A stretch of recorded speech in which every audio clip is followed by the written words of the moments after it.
Olá, meus amores, vim aqui hoje mostrar pra vocês como eu boto meus box braid. Como vocês podem estar vendo, eu dividi meu cabelo abrindo dois. Eu vou botar a linha no meio e fazer uma trança. Não precisa fazer a trança até o final, se você não quiser. Essa trança só é pra segurar a linha para poder não escorregar.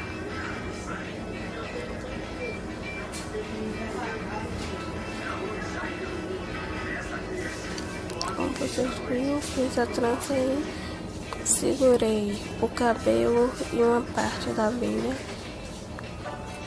e fui dando duas voltas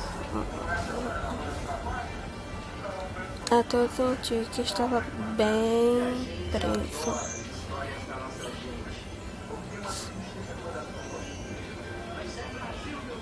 E eu começo a fazer a trança. No começo, como vocês podem ver, foi uma foto depois como ele ficou.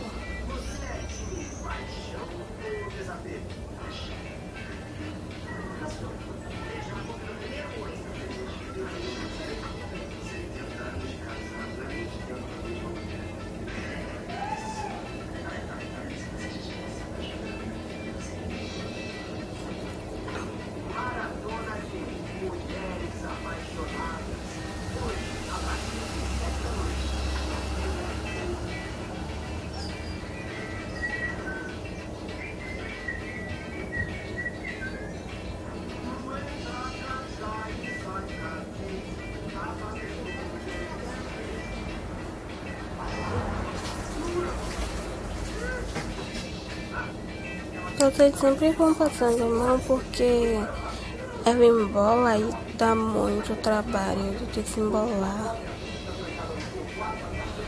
E quando a trança vai ficando já grande e você não consegue mais fazer ela, vai ser outra, vocês podem prender na boca mesmo, não tem problema nenhum.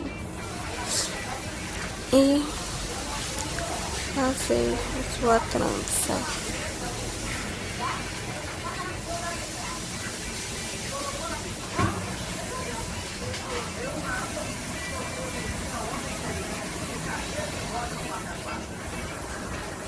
Vou ver se eu consigo deixar aqui no finalzinho outra foto de como ele ficou para poder você estar vendo.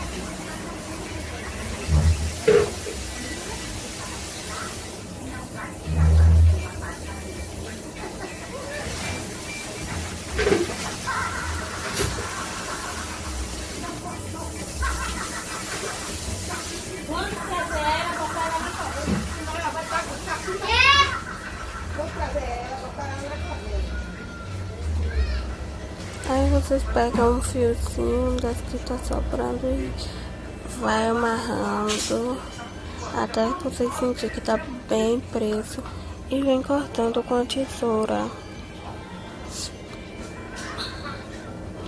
E depois só vocês queimar, não gravei essa parte, mas só vocês queimar aqui e pronto, está ótimo.